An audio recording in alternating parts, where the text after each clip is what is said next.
humanisme dan proporsi ideal pada patung Dewi Melanting.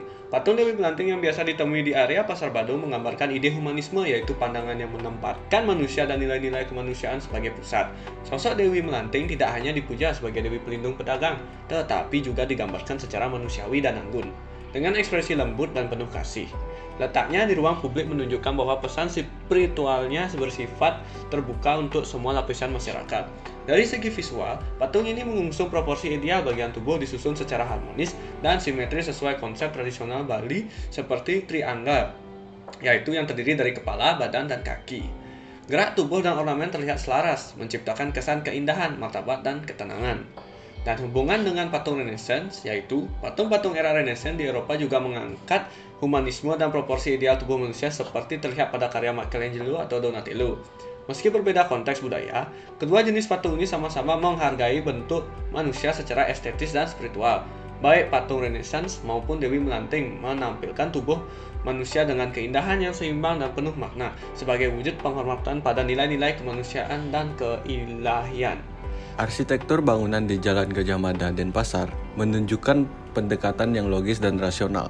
Bangunan-bangunan di kawasan ini dirancang dengan mempertimbangkan fungsi utama sebagai pusat aktivitas perdagangan rakyat. Banyak toko, pasar, dan ruko didesain dengan teras lebar sehingga sirkulasi udara yang baik serta akses yang mudah bagi pejalan kaki dan kendaraan pengangkut barang. Selain itu, logika arsitektur ini juga tampak pada penyesuaian terhadap iklim tropis. Bangunan memiliki bukaan lebar untuk sirkulasi udara dan pencahayaan alami, serta bentuk atap dan kanopi yang melindungi dari hujan dan panas. Arsitektur Gajah Mada juga memperhatikan aspek budaya lokal dengan menghadirkan ornamen khas Bali dan struktur yang mengikuti filosofi seperti Rua Bineda atau keseimbangan dualitas dan triangga atau pembagian struktur tubuh bangunan. Hubungan dengan Aufklärung atau pencerahan Eropa, yakni meskipun berbeda konteks budaya, arsitektur di Jalan Gajah Mada memiliki kesamaan nilai. Keduanya menekankan fungsi rasionalitas dalam tata ruang dan kenyamanan bagi manusia.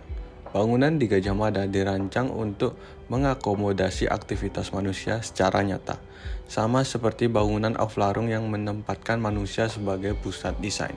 Teknologi pemesanan villa dan hotel secara online melalui platform seperti Airbnb dan Traveloka adalah contoh nyata penerapan revolusi industri 4.0.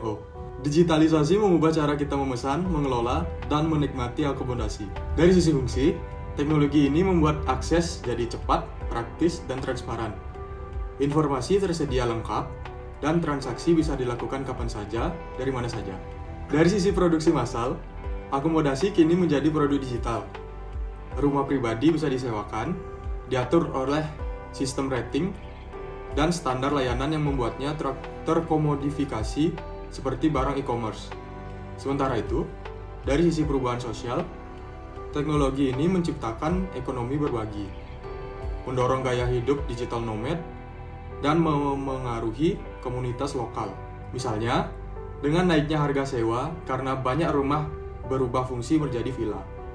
Dari ketiganya, tampak bahwa nilai desain bergerak dari sakral dan simbolik ke rasional dan fungsional hingga menjadi teknologis dan efisien. Desain semakin berorientasi pada manusia sebagai pengguna yang aktif dan otonom, bukan hanya sebagai penikmat pasif. Nilai-nilai lokal dan spiritual mulai tergeser oleh nilai-nilai global, praktis, dan digital.